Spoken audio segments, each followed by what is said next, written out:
இடமலம் entertainment நேயர்களுக்கு வணக்கம். நம்ம தொடர்ச்சியாக பிக் பாஸ் நிகழ்ச்சி ரிவ்யூ பண்ணிட்டு இருக்கோம். நேற்று நடந்த விஷயம், இன்னைக்கு நடந்த விஷயம்னு சொல்லி ரெண்டு விஷயங்கள் நம்ம பேச போகிறோம்.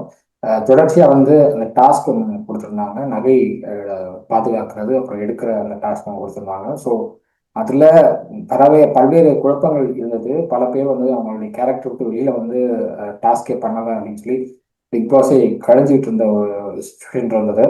ஸோ அதுக்கப்புறம் இப்போ டாஸ்க்லாம் முடிஞ்சு எல்லாரும் அவங்களுடைய நார்மல்சி இதுக்கு போயிட்டாங்க. பட் இப்போ வந்து பெஸ்ட் பர்ஃபார்மன்ஸ் சொல்லும்போது பெஸ்ட் பர்ஃபார்மர் ஒரு 10 பேர் செலக்ட் பண்ணாங்க. 10 பேரையும் அவங்க அதுக்கான காரணம் என்னன்னு நீங்க நினைக்கிறீங்கன்னு சொல்லி எழுதிட்டு ஒரு ஸ்லேட் எழுதி அந்த ஸ்லேட்டை கழுத்துல மாட்டிட்டு நீங்க வந்து ஜெயிலுக்கு போகணும் அப்படின்னு சொல்லி ஜெயிலுக்கு அனுப்பிட்டாங்க. ஸோ இப்போ வரைக்கும் அதுதான் நடந்திருக்கு. அண்ட் நிறைய பிரச்சனைகள் போயிருக்கு. கமருதீனுக்கும் சரி, திவ்யாவுக்கும் சரி, கமருதீனுக்கும் ரம்யாவுக்கும் சரி, இப்போ கமருதீனுக்கும் அரோராவுக்கும் கூட பிரச்சனை போயிட்டு இருக்கிறத பார்க்க முடியுது. ஸோ இதை பத்திலாம் நம்ம பேசுறோம். நான் ஹரீஷ் நம்ம கூட பத்திலாம் பேசுறதா பிரியா ஒரு நினைச்சிருக்காங்க. வணக்கம். வணக்கம் ஹரீஷ். ஒரு 2-3 டேஸா வந்துட்டு நம்ம பண்ணலன்றப்போ வந்துட்டு எனக்கு கொஞ்சம் மைண்ட் ரிலாக்ஸ்டா இருந்தது உண்மையிலேயே. டிவி ஆஃப் பண்ணா கூட எனக்கு எல்லாருமே ஒரு பக்கம் பார்வதி ஒரு பக்கம் கம்ருதீன் ஒரு பக்கம் கத்திட்டு இருக்கிற மாதிரியே ஒரு ஃபீல் இருந்தது. அந்த அளவுக்கு வந்துட்டு நம்மள இது பண்ணி வச்சிருந்தாங்க. நல்ல வேளை ஒரு 2 நாள் வந்துட்டு அது இல்ல, ரிவ்யூ இல்லைன்னு சொன்னப்ப நான் ரொம்ப சந்தோஷப்பட்டேன். நான் அது பாக்குறத கொஞ்சம் ஸ்டாப் பண்ணேன். நான் அந்த அளவுக்கு என்ன சொல்றது, அடுத்தவங்களோட ரெஸ்ட்லெஸ்னஸ் எப்படி ஆக்குறதுனாக்கா இந்த சீசன் தான். அதுக்கு பெஸ்ட் எக்ஸாம்பிள் அந்த வாய்ஸ் கொடுக்குற பிக் பாஸே வந்துட்டு ஒரு ஸ்டேட்டஸ் போட்டிருக்காருன்றப்போ உண்மையிலேயே பரிதாபமா இருந்தது. ஏன்னா 24/7 இஸ் வாட்சிங். ஒவ்வொன்றத்தையும் வந்துட்டு அவர் அட்ரஸ் பண்ணிட்டு இருக்கும் போது அந்த மனுஷனுக்கு எவ்வளவு பொறுமை தேவைன்றத வந்துட்டு அழகா அந்த ஸ்டேட்டஸ்ல போட்டிருக்காரு அப்படின்றது தான் பார்க்க முடிஞ்சது. ஸோ இவ்வளோ பஸ்டான ஒரு சீசன், நேஷனல் டிவின்றாங்க, நிறைய லாங்குவேஜஸ்ல வருதுன்றாங்க. ஆனா இது எல்லாத்துலயுமே வேர்ஸ்டா இருந்தது இந்த ஒரு சீசனா தான் இருக்கும்ன்றது தான் நான் சொல்றேன். நானு அவ்வளோ மட்ட ரகமா இருக்கு. என்ன ஹாஸ்ட் எப்படியோ அப்படிதான் இருக்கும் அப்படின்றது தான். நான் அங்கதான் வருவேன். சோ நீ இப்ப சொன்னது நிறைய சண்டைகள். சண்டைகள்ன்ற இடத்துல வந்துட்டு இந்த பொசிசிவ்னஸ் ரொம்ப விளையாடுதுன்னு நினைக்கிறேன் நான் இந்த சீசன்ல. நான் என்ன கேக்குறேன், உனக்கு ஒருத்தர்கிட்ட சம்பந்தம் இருந்தாக்கா அவங்க கிட்ட உனக்கு பொசிசிவ்னஸ் இருந்தாக்கா பரவாயில்ல. நம்ம இன்னும் இதுவா சொன்னோம்னா, உன் புருஷன் மேல நீ பொசிசிவா இருந்தாக்கா பரவாயில்ல, அடுத்தவன் புருஷன் மேல பொசிசிவா இருந்தாக்கா எப்படின்ற மாதிரி தான் இப்ப இந்த சீசன் இருக்கு. யார பாரு அவங்க மேல பொசிசிவ், இவங்க மேல பொசிசிவ், அதனால ஒரு ரெஸ்ட்லெஸ்னஸ், அதனால ஒரு எமோஷனல் பிரேக் டவுன். இந்த மாதிரி அழுது அழுது அவங்களால எமோஷனலை கண்ட்ரோல் பண்ண முடியல யாராலையுமே. இப்போ சாண்ட்ரா டூ வந்துட்டு என்னதான் திவ்யா பிரஜனா அண்ணான்னு கூப்பிட்டாலும் சாண்ட்ராக்கு என்னன்னா நம்மளுடைய ஸ்பேஸ திவ்யா ஆக்குபை பண்ணிக்கிறான். அதுதான் அண்ணா தங்கச்சி அந்த உறவு, அந்த பாண்டிங், அதெல்லாம் அப்பாற்பட்ட ஒரு விஷயம்.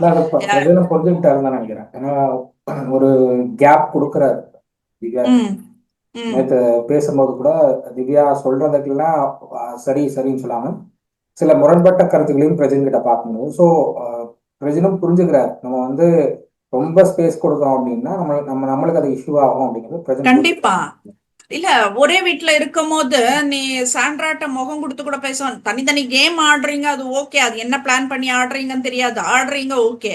But most of the time you spending your time with திவ்யான்றப்போ வந்துட்டு தானாவே அது நீ என்ன ரிலேஷனா இருந்தாலுமே வந்துட்டு அந்த ஒரு பொசிசிவ்னஸ் வந்துடும்ன்றது தான். இப்போ வந்துட்டு அவருக்கு ரியலைஸ் ஆயிருக்கும்னு நினைக்கிறேன் பிரஜனுக்கு. அதனாலதான் வந்துட்டு திவ்யாக்கும் பிரஜனுக்கும் கொஞ்சம் வாக்குவாதம் நடக்குது. திவ்யா வந்துட்டு இப்ப இதுல பஸ்ட் அவுட் ஆகுறாங்க. என்னை அனுப்பிடுங்க, நாமினேட் பண்ணி என்னை வெளியில அனுப்பிடுங்கன்னுட்டு ஜெயில உட்காந்து அழுதுட்டு இருக்காங்க. சோ இது ஒரு பக்கம். அரோரா மேட்டர் எடுத்தனா எனக்கு தெரியல, நீ எப்படி எல்லார் மேலயும் பொசிசிவா இருப்பன்றதுதான் எனக்கு தெரியல. அரோரா வந்துட்டு தன்னோட சப்ஸ்கிரைபர்ஸை இன்ஸ்டாகிராம்ல வந்துட்டு இன்க்ரீஸ் பண்றதுக்காக மட்டுமே இங்க பிளே பண்ணிட்டு இருக்கான்றது கிளியரா காட்டுறா. இந்த என்ன சொல்றது, ட்ரெஸ் பண்ற இடத்துல எல்லாம் கேமராக்கு முன்னாடி இருந்துதான் போயிட்டு இன்ன வயசே அவ இது பண்ணிட்டு இருக்கிறது. இது எல்லாமே வந்துட்டு அவளோட சப்ஸ்கிரைபர்ஸ்க்கு தான் பண்ணிட்டு இருக்காளே தவிர பிக் பாஸ் ஷோக்காக எல்லாம் கிடையாது. சோ எனக்கு தெரியல இன்னும் எதுக்காக அந்த பொண்ணை வச்சிட்டு இருக்காங்கன்றது எனக்கு தெரியல. இப்ப அவ வந்து ஒரு நாள் ஒரு கேம் ஆடுறா, இன்னொரு நாள் இல்லன்றா. பார்வதிக்கும் கம்ருதீனுக்கும் பிரச்சனை வருது, கம்ருதீனுக்கும் பார்வதிக்கும் அரோராக்கும் பிரச்சனை வரப்போ எனக்கு அவனை வந்துட்டு ஒரு ஃபேமிலி பர்சன் மாதிரி. நான் என்ன சொல்றேன், ஃபேமிலி பர்சன், அண்ணன் தம்பி அப்பா அம்மா யாராச்சும் இருந்துட்டு போகட்டும். அவங்க ரிலேட்டட் ஆளுக்கு வந்துட்டு பிரச்சனை வருது, அது வேற மாதிரி போகுதுன்னா அந்த மாதிரி ஒரு பாண்ட் உனக்கு எதுக்குன்னு கேக்குறேன். நான் நாட் ஓன்லி அரோரா, நான் பொதுவாவே எல்லாரையுமே கேக்குறேன். அது எப்படி நீங்க ஒரு ரெண்டு பேருக்கு உள்ள நுழைஞ்சிட்டு அதை செதைச்சிட்டு அதுல சந்தோஷப்பட்டுட்டு அதுல பொசசிவ் ஆகுறதெல்லாம் வந்துட்டு எனக்கு அது சரின்னு தோணல. பட் அதுக்காக வந்துட்டு பார்வதிக்கு அம்ருத்தின் ஃபேர் கேம் ஆடுறாங்கன்றத நான் சொல்லல. நான் அதுங்க இன்னும் மட்ட ரகமா போயிட்டு இருக்காங்க. அது என்ன ஏ ஜோனுக்கு போயிட்டாங்க அவங்க. இப்ப நான் என்ன சொல்றேன்னாக்கா, இது அரோரா விஷயமா எடுத்தேன்னா, எதிரில இவ பாரு வந்துட்டு என்ன சொல்றது பண்ணி காட்டுறா. நீ பண்றப்ப எனக்கு எவ்வளவு ஹர்ட் ஆகுதுன்றத பண்ணி காட்டுறா. அவன் கம்ருதீன் வரப்ப அவனை ஹக் பண்றா, இவளுக்கு அங்க டென்ஷன் ஏறுது.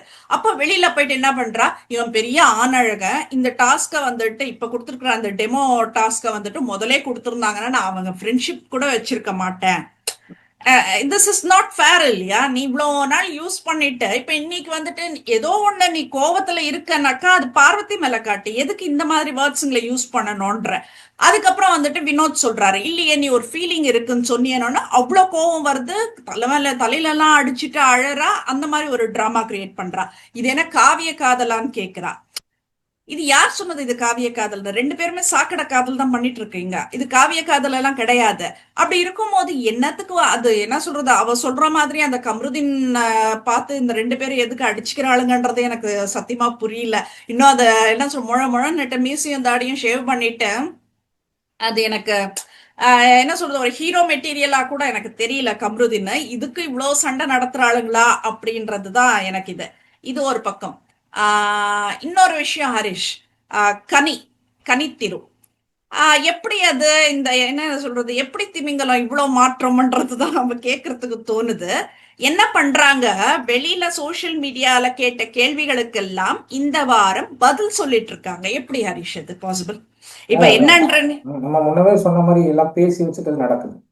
ம் ரம்யா ஆமா. கேப்டன்சில இருந்து தொடர்ச்சியா வந்து அவங்க என்ன பேசியிருக்காங்க, பிக் பாஸ் என்ன வந்து இவங்களுக்கெல்லாம் சொல்லியிருக்காங்களோ அதெல்லாம் வந்து இவங்க கண்டென்ட்டா கொடுக்குறேங்கிற ரேஞ்சுக்கு பண்ணிட்டு இருக்காங்க. அப்போ ம் சோஷியல் மீடியாவை பிக் பாஸ் டீம் கண்காணிக்கிறாங்க அப்படிங்கிறத புரிஞ்சுக்க முடியுது.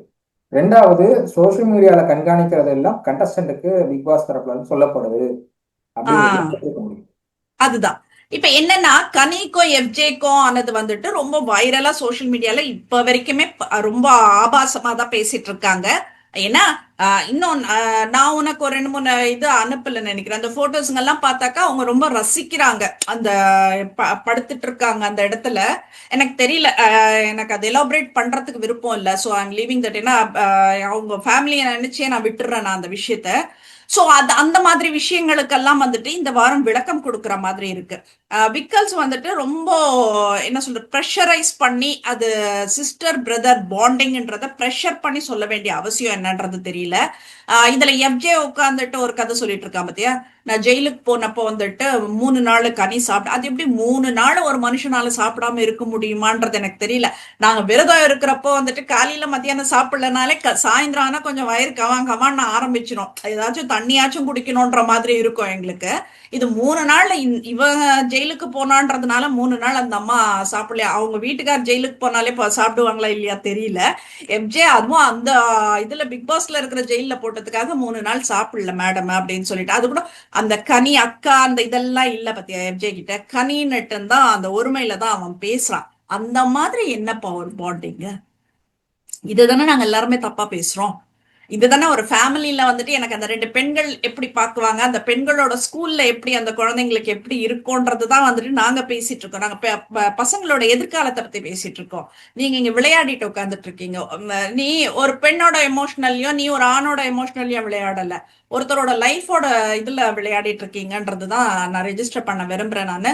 சோ எது யார் பண்ணினாலும் அந்த பின்னாடி நமக்கு பின்னால இவ்வளவு பிரச்சனைகள் இருக்கு. நாம மட்டும் சந்தோஷமா இருந்தா அந்த டைமுக்கு நாம மட்டும் ஹாப்பினஸ் ஏர்ன் பண்ணிக்கிறது வந்துட்டு லைஃப் கிடையாது. இப்ப வெளியில போனேன்னா அகத்தியன் அவருக்கு வந்துட்டு ஒரு மரியாதை இருக்கணும், திருக்கு ஒரு மரியாதை இருக்கணும், அந்த ரெண்டு பசங்களுக்கு ஒரு மரியாதை இருக்கணும். பிஜி வந்துட்டு என்னமோ உட்காந்துட்டு நான் ஃபேமிலி ரவுண்ட்ல வருவேன்ற மாதிரி போட்டுட்டு இருக்காங்க. அது விஜய் எப்படி எடுத்துக்கிறாங்கன்றது எனக்கு தெரியல. ஸோ சிமிலர் ஏஜ்ன்றதுனால விஜயை விட்டுறலாம். பட் ஃபேமிலின்னு ஒண்ணு இருக்கு. அந்த பசங்களுக்கு நாளைக்கு ஏதோ ஒண்ணு பசங்க சண்டை வந்தா கூட உங்க அம்மா அப்படி எல்லாம் பண்ணாங்க பிக் பாஸ்ல நாங்க பார்த்தோம் போடின்னுட்டுன்னு ஒரே வார்த்தை முடிச்சிடுவாங்க எல்லாருமே. ஏன்னா இன்னைக்கு யாரோட வீக்னஸை எப்படி அடிக்கணும்ன்றது தான் யூஸ் பண்ணிக்க பாக்குறாங்களே தவிர, சோ இந்த மாதிரி எல்லாம் இருக்கிறது தான் நாங்க பேசுறோம். இந்த ரெவ்யூன்ற பேர்ல வந்துட்டு நாங்க பேசிட்டு இருக்கோம். சோ அதுக்கு காது கொடுத்து ஏதோ நாங்க கிளியர் பண்ணிட்டு ஒண்ணு எஃப்ஜே இல்லைன்னா கனி கொஞ்சம் வெளியில அனுப்பிட்டீங்கன்னாக்கா பெட்டரா இருக்கும்ன்றத இந்த நாங்க வாரம் திருப்பி வந்து திருப்பி திருப்பி கேட்கிறோம். எதிர்பார்க்காத ஒரு வெளியேற்றம் இருக்கும் அப்படின்னு சொல்லி சொல்லுவாங்க. அப்படிதான் சொல்றாங்க. நான் ஒருவேளை பார்வா இருக்குமா அப்படின்னுட்டு. எனக்கும் அதுதான் டவுட்டா இருக்கு. பார்வை வெளியே அனுப்புறாங்களா அப்படின்னு ஒரு டவுட் இருக்கு. மேபி அனுப்புனா அந்த ஷோ அதோட எனக்கு தெரிஞ்சு முடிஞ்சதுன்னு தான் நினைக்கிறேன். ஏன்னா அங்க கண்டென்ட் கொடுக்குற ஒரே ஆளு பார்வதி மட்டும்தான். பட் கம்ருதீன் பாரு இந்த 2 டேஸா ரொம்ப ஓவரா போனாங்க. கமருதீன் வந்து ஒரு பார்வதி நல்லா யூஸ் பண்ணிக்கிறாரு. பார்வதிக்கு இது புரியுதா புரியலையா எனக்கு இன்னும் ஐடியா இல்லை. ஏன்னா அவங்க வந்து கமருதீனை ரொம்ப நம்புறாங்க. சாண்ட்ராவும் அதே மாதிரி தான். சாண்ட்ரா வந்து பார்வதியை ரொம்ப நம்புறாங்க. அதுவும் ரொம்ப தப்புன்னு நான் சொல்லுவேன்.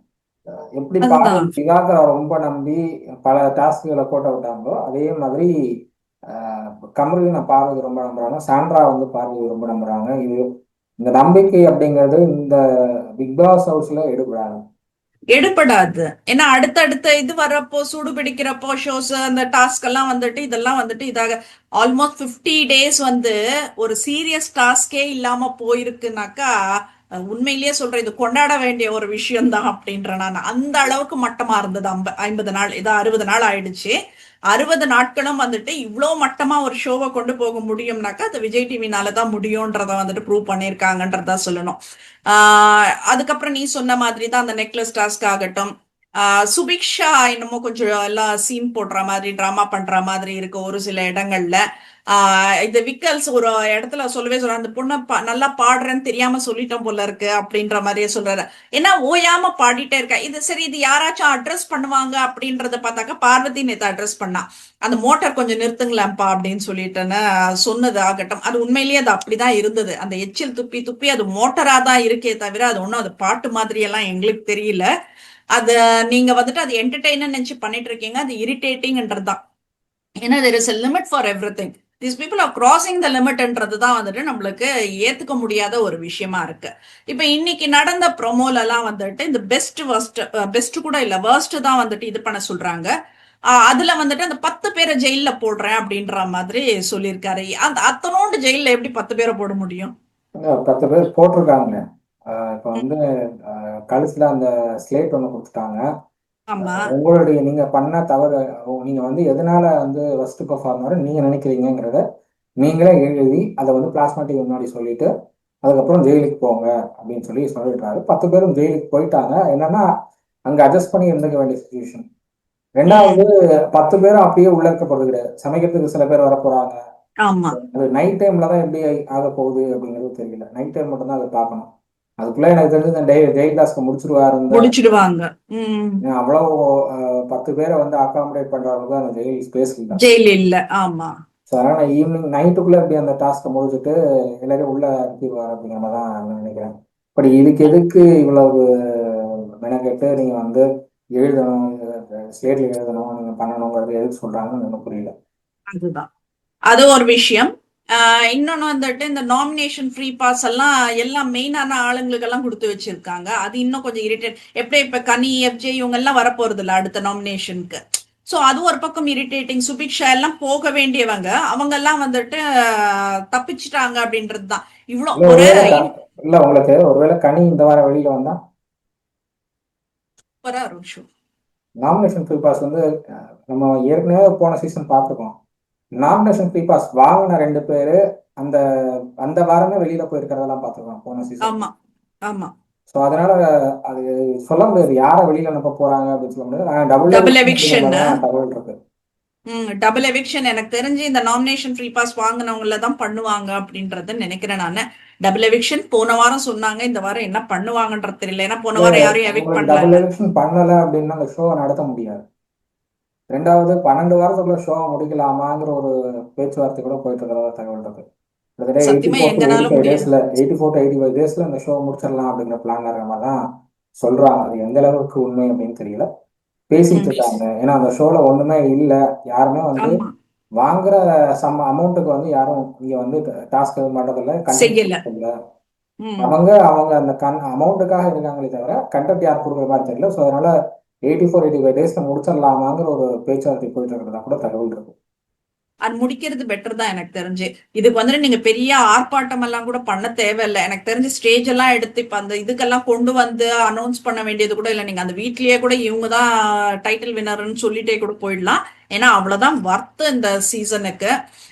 சுத்தமா நல்லா இல்ல ஹரிஷ். உண்மையிலேயே சொல்றேன், 2 நாளா காது கொஞ்சம் நல்லா இருந்தது. எனக்கு அந்த அளவுக்கு ஒரு இரிட்டேட்டிங் எரிச்சல் இருந்தது இந்த ஷோல. இப்ப இன்னைக்கு நீ சொன்னதுக்கு அப்புறம் தான் மறுபடியும் எல்லாத்தையும் பார்க்க ஆரம்பிச்சேன் நானு. ஓகே, இன்னைக்கு ரிவ்யூ இருக்கு அப்படின்னு சொல்லிட்டேன்னு பார்க்க ஆரம்பிச்சேன் நானு.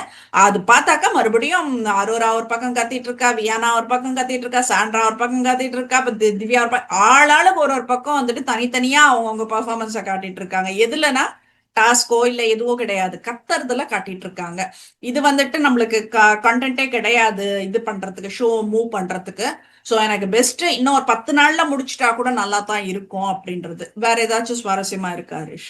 வேற எதுவும் சுவாரஸ்யமா இப்போ வரைக்கும் இல்லை. பட் வந்து நான் எவிக்ஷன் எப்படி போக போகுது அப்படிங்கிறது தான் தெரியல. ஏன்னா ஆஹ் பார்வதி போறாங்களா, இல்லை கவின் போறாங்களா, இல்லை வேற யாராவது போறாங்களா அப்படிங்கிறது தெரியல. அது ஒண்ணுதான் வந்து தெரியாத ஒரு விஷயமா இருக்குமா. எல்லாமே வந்து பார்த்த உடனே ஸ்கிரிப்ட் இப்படிதான் போகுது அப்படிங்கறத புரிஞ்சுக்க முடியும். கண்டிப்பா. சோ அது என்ன சொல்றது, ரொம்ப நாளைக்கு இழுத்துட்டு போயிட்டு எங்களையும் வந்துட்டு இது பண்ணாதீங்கன்றத நாங்களும் கேட்டுக்கிறோம். தயவு செய்து சீக்கிரம் முடிச்சிடுங்க. நாங்க இது ஒரு டைட்டில் வின்னர் இவங்க தான், யாருக்கு வேணா எடுத்து கொடுத்துக்கோங்க. ஏன்னா இது வர்த்தே இல்ல சீசன்.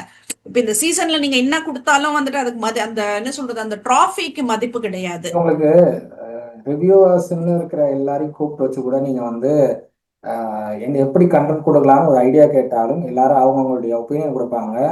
அந்த ஒப்பீனியன் நீங்க செயல்படுத்தினா கூட ஓகே, அது கூட உங்களுக்கு ஒர்க் அவுட் ஆகும்.